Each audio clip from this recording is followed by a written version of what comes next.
नमस्कार।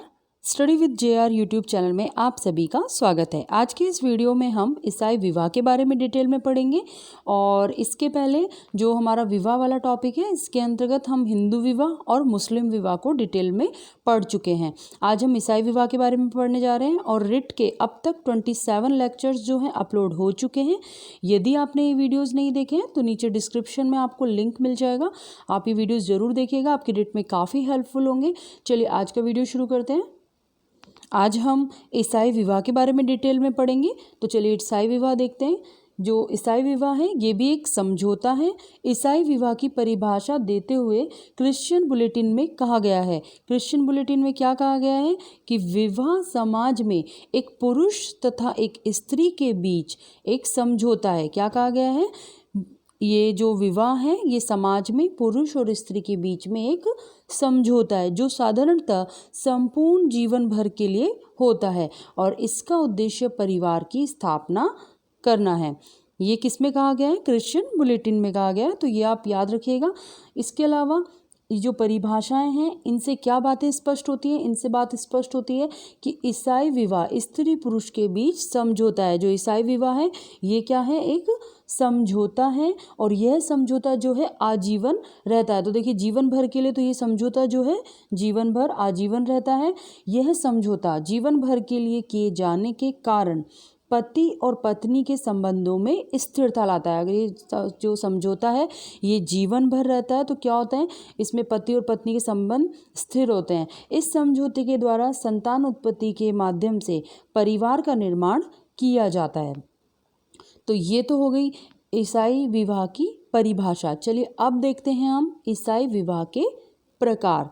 ईसाई विवाह के प्रकार जो हैं, ईसाइयों में 2 प्रकार के विवाहों का प्रचलन है। कौन कौन से हैं?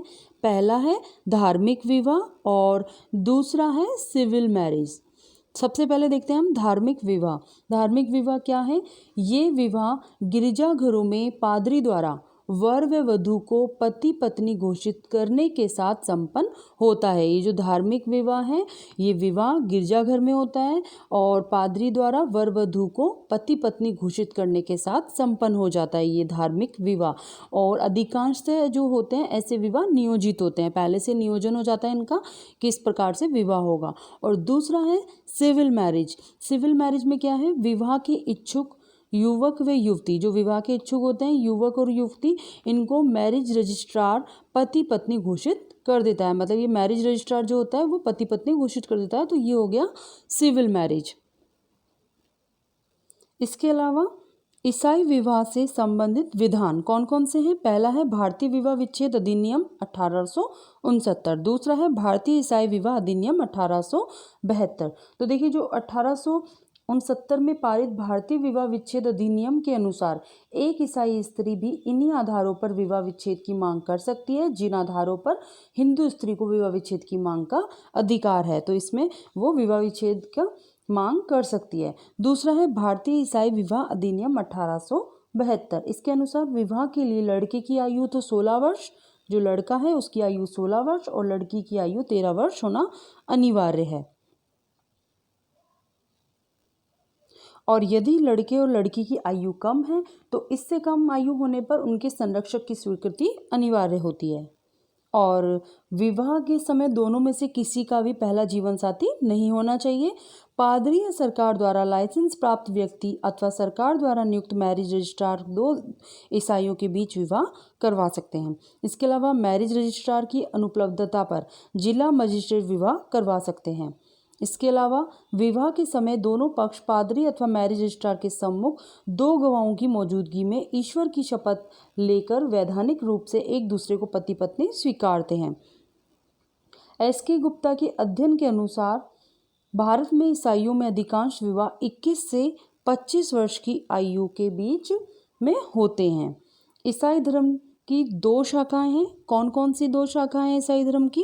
पहली है रोमन कैथोलिक और दूसरी है प्रोटेस्टेंट रोमन। और जो रोमन कैथोलिक है वो विवाह विच्छेद को स्वीकार नहीं करती है। जो रोमन कैथोलिक है ये विवाह विच्छेद को स्वीकार नहीं करती है, जबकि जो प्रोटेस्टेंट रोमन है ये परिस्थिति में इसे स्वीकार करती है। जैसे किसी परिस्थिति में इसे स्वीकार कर लेती है, कई बार ऐसी परिस्थितियाँ हो जाती हैं तो तब ये स्वीकार कर लेती है। लेकिन जो रोमन कैथोलिक है वो तो बिल्कुल भी स्वीकार नहीं करती है।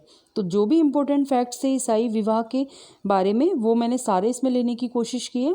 और इसके साथ ही आज का वीडियो इतना ही। इसमें हमने ईसाई विवाह के बारे में पढ़ लिया। वैसे ज़्यादा क्वेश्चन नहीं बनते हैं, पर जितने भी मुझे लगे कि हाँ आ सकते हैं एग्ज़ाम में तो वो मैंने इसमें ले लिए हैं। चलिए नेक्स्ट जो वीडियो आएगा उसमें हम लैंगिक संवेदनशीलता वाला चैप्टर कंप्लीट करेंगे। ये जो विवाह वाला टॉपिक है ये हमारा पूरा कंप्लीट हो गया है। नेक्स्ट जो है चैप्टर 6 लैंगिक संवेदनशीलता, वो वीडियो अपलोड करूँगी। आज के लिए इतना ही। अगर वीडियो अच्छी लगी तो प्लीज़ वीडियो को लाइक करें और अपने दोस्तों के साथ शेयर भी करें। धन्यवाद।